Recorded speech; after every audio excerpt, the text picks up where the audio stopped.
Bakit? Ay, para diretso na.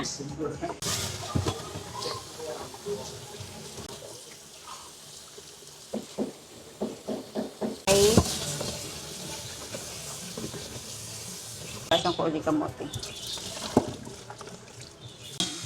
Okay. So, pwede na tayong magluto ng rice. Rice na tayo. Okay. Patayin ko muna. Mamaya ako nipapakita. So, pag mainit na yung kawali, lagay na natin mantika. Hinaluan ko na lang yung natira.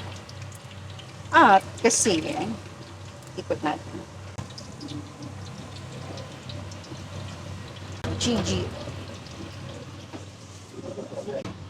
This is the bawang. This is the kamares. Wala akong patungan. Kailangan ko tanggalin lahat ng mga nakakalat dito. Ito muna ha. Tanggalin ko lang si coffee maker. Hinahanap ni daddy kang inay kape. Sabi ko, nandito lang. Ayan, medyo kumukulo-kulo na siya. Gusto ko talaga. Hinaan ko muna yung tubig. Ay, yung tubig, yung ilaw. Ay, yung apoy. Kasi, baka tumalsik sa mukha ko. Gigi.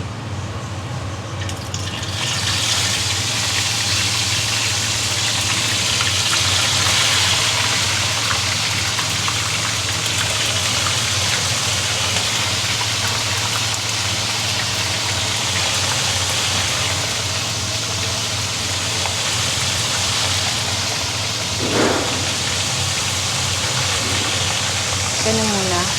Ayoko punuin. Kasi, konti lang, para lang mag-isa yung bawang at sibuyas.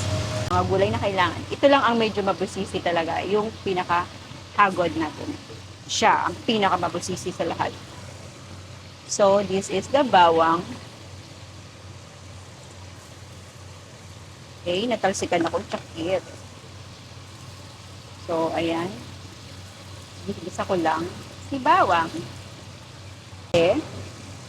At para mag totally golden brown siya, kailangan mo ilagay ito. Para sabay silang maluluto. Hindi siya masusunog. Okay.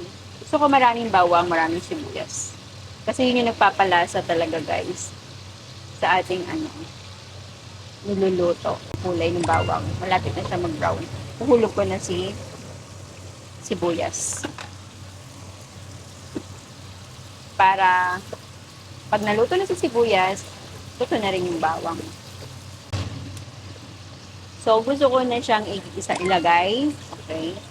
Lalagay ko na yung pinakatinapa. So, yan. Ilagay ko na siya. Tapos, isusunod natin dyan yung kamatis. Okay. Iluto ko lang siya ng konti. Ito yung kamatis natin. There you go. Hindi kasama yung dalawang malaki. Binawasan ko lang. Galunggong. Yun yung lulutuin natin ngayon. 1 kilo.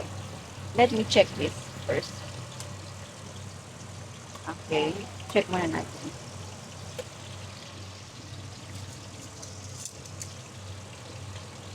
Pag nagpabiling na siya, ibig sabihin, pwede mo na siyang bilingin. Luto na? Ganun ba yun? I don't know, guys. Basta pag nagpabiling na siya, pwede na daw.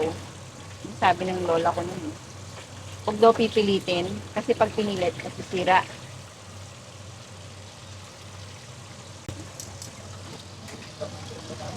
So, yun. Nabiling ko na siya. Matis. Okay.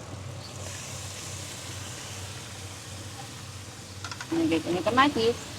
Haluin lang natin.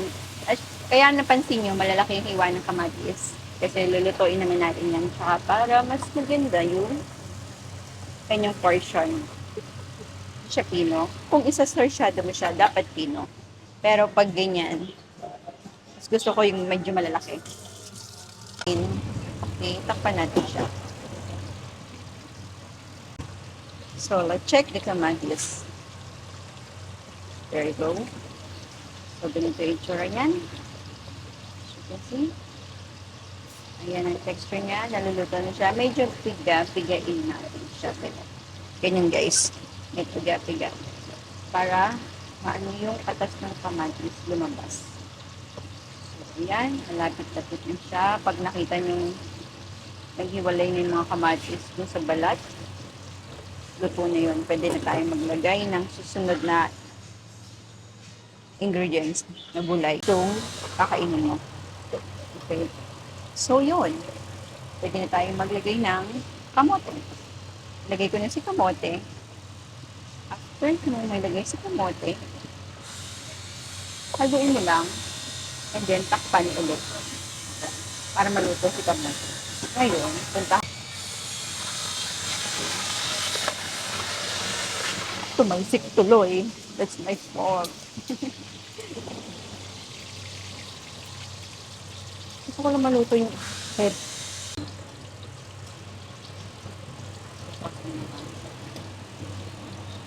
Ganda rin. Diba?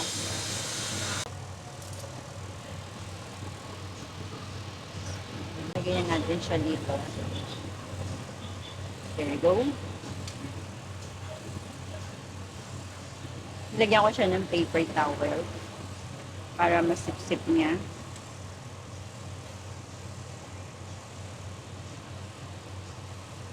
There. Ganda. Tayo.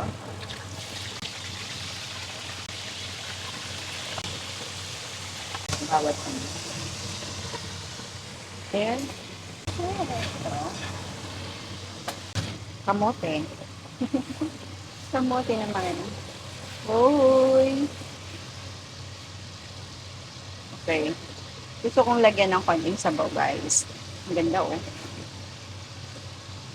Ganda, guys. Gusto ko ipakita sa inyo sa camera, kaya lang, ang hirap ng set. Pakita ko, wait. Wait nga. Patayin natin. Yes. Tayo sa tubig. Hulog tayo. Konti lang, guys. So, dahan-dahan po yung paghalo. Baka magpalusak yung kamot. Okay. Yes. Ganito po yung way ng pagluluto ko. Kung hindi po ganito yung way ng pagluluto nyo, sundan nyo na lang po kung ano yung way ng sa inyo. Ako po kasi ganito. After ko na itong maluto, saka ko ilalagay pagkahulog ko, saka ko ilalagay yung bagoong. Magamit tayo ng ganitong bagoong. Ano ba tawag dito sa bagoong ito? Halo baybay. Okay. So, lagay natin pa, guys. Okay. Dali lang, sobrang dali lang lutuin na itong pinakbit. Mabilis lang ito eh. Ganun lang. Konti lang muna. Huwag madami at baka sumobra. Itakpan natin para kumulo. Kamustahin natin ito. How are you, galunggong? Hindi pa. Ayaw pa niya magpamili. Sorry. Guys, meron din pala akong sa inyo. Meron din akong tip. Kapag nagpiprito kayo ng isda, pakinggan nyo yung mantika. Kapag tahimik na yung mantika, ibig sabihin nun, luto na yung side ng isda. Or kung ano man yung piniprito nyo. Okay, dumikit. Pupunta daw, sabi niya. Hindi pa siya ready. Okay, check.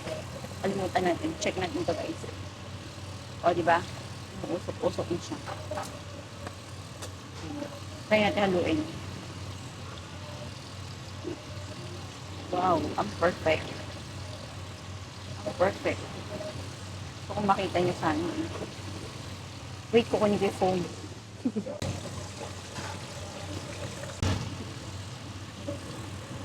Takpan ko pa, ha?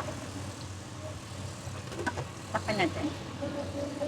Susunod natin ilalagay ay sitaw at sitaw. Lalagay ikaw. Pwede ka ba dito muna? Saglit lang.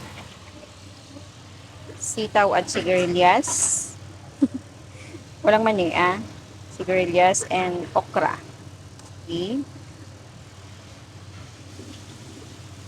Magkakasunod-sunod na guys yan. Lagay natin sunod, sitaw, sigarilyas, okra, ampalaya, and repolyo. What else? Tapos, iibabaw natin yung what else? Yung chicharon. Yun.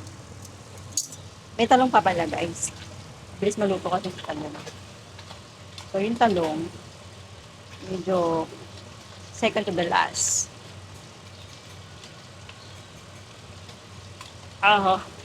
Sabi ko siya, huwag kang tumatasik.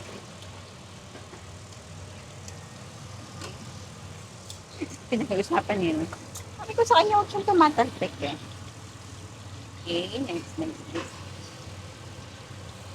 Nakita niyo nga, mayroong usok. Kumukulo. See? Umuusok, kumukulo. There you go. Pwede na tayong maglagay ng sitaw. Pwede natin sa sitaw at sigarilyas. Sigarilyas at mani. Wala pong mani ha. Sitaw. Siyempre, ilalagay ko na yung okra. Iwan ko na lang yung malaking okra. Guys, di ko na hinati optional naman, pwede naman di hatiin. Ayoko hatiin kasi maglalamara siya. Sorry, maglalamara siya eh. So, haluin ko lang guys. Ibabaw ko lang yung nasa ilalim. See, paano magkakasya? Daming gulay. Dito pa lang puno na. Meron pa tayong talong. Feeling ko, di ko malalagay lahat puno eh. Dagdagan ko na sa baw guys Yun, dinagdag ko na. Hanggang dito lang yung nilagay kong guys, tubig. 400 ml. Para sa lahat na yun. Okay. Tapos, lagay natin yung sili para mabango.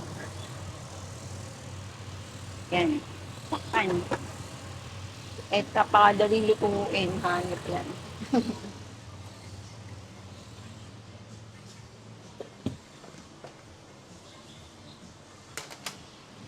Ito, pag kinain nyo, wala nang tinik-tinik. Hindi na kayo magtitinig. Dire-diretso na lahat. Okay. Last lagay.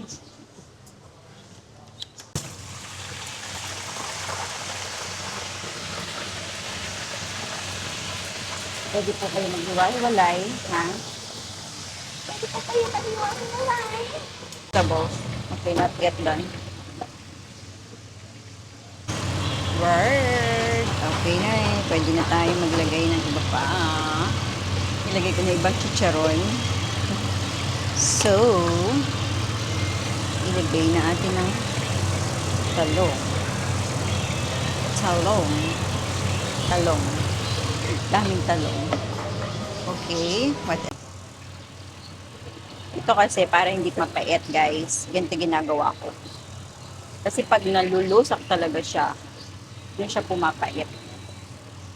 So, ayan. Ilalagay na tayo ng repolyo. Okay. Hindi man natin mailagay lahat. Subukan natin. Okay. Okay, takpan.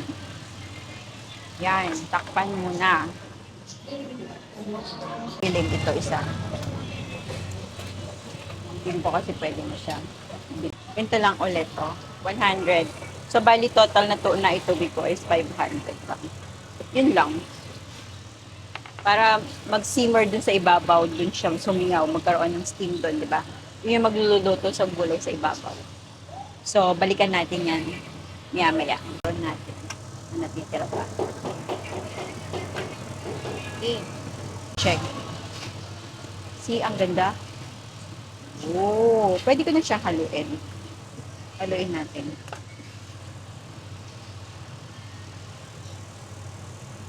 Yan ang problema ko, hirap haluin. So guys. Para umilalim siya.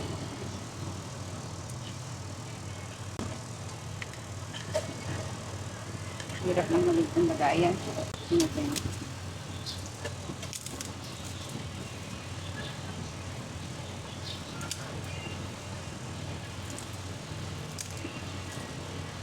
Sino ang gusto dyan ng maraming chicharon?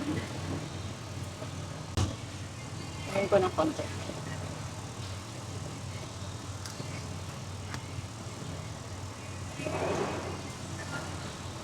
Ayan.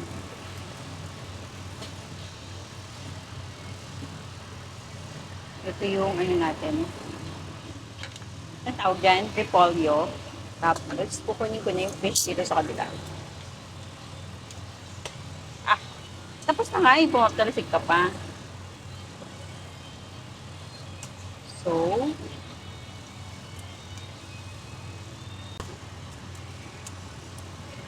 ano makita yung ano. Okay. Takpan ko muna saglit. Takpan ko lang para magkaroon ng simmering effect.